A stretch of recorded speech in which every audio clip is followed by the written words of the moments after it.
So the question a lot of people have is, how much does solar cost for my home? And if I want to put it on, what's the timeline? What are this thing called batteries? And can I afford it? Does it make sense? It's a good question.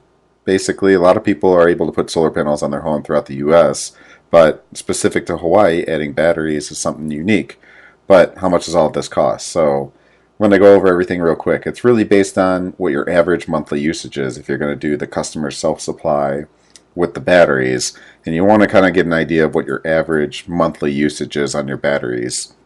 The cost of batteries are higher, but there's a lot of advantage of it. You still are able to take advantage of the federal tax credit, and you're still able to take advantage of the Hawaii 35% state credit. Usually comes out to around 50% of the total cost, including install, taxes, and everything. Now the question is, what type of energy program do you want to use? There's net metering, there's CGS Plus, there's CSS.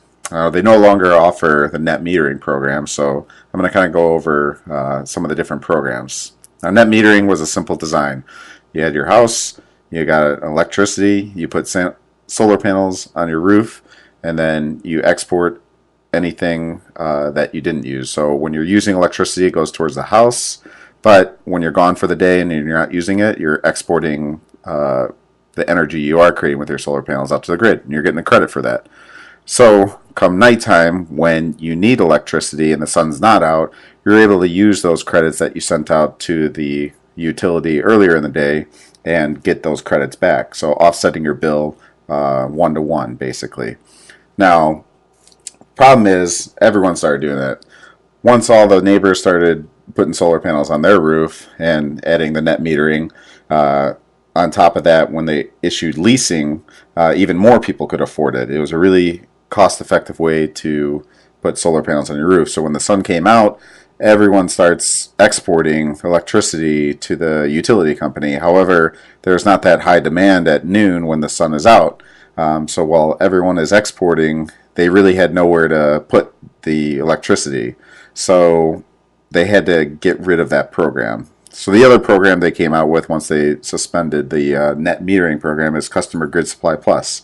Now, it's an easy transition because it's very simple to the net metering. You put solar panels on your roof. Any energy you don't use, you send out to the utility. However, you only get about 1/3 of the credit. And then at certain times of the day, they can actually stop that export to the utility. You're still going to get a credit from the utility. However, it'll only be about 1/3. Now, the customer self-supply is the one that makes the most sense for a lot of customers in Hawaii. You put solar panels on your roof that's able to power your home during the day. Anything you're not using, you can't send out to the grid. It's a non-export program. So what you do is when you're not using your electricity during the day, your lights are off, you're basically able to charge these batteries during the day. So you put batteries in your home, and then come nighttime, you're able to pull from the batteries in the evening to power the home.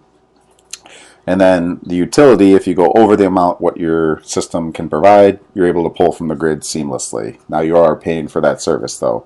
One of the benefits is if the grid goes down, you can still power your home with electricity that your solar panels and battery provide. So that's the added benefit of that.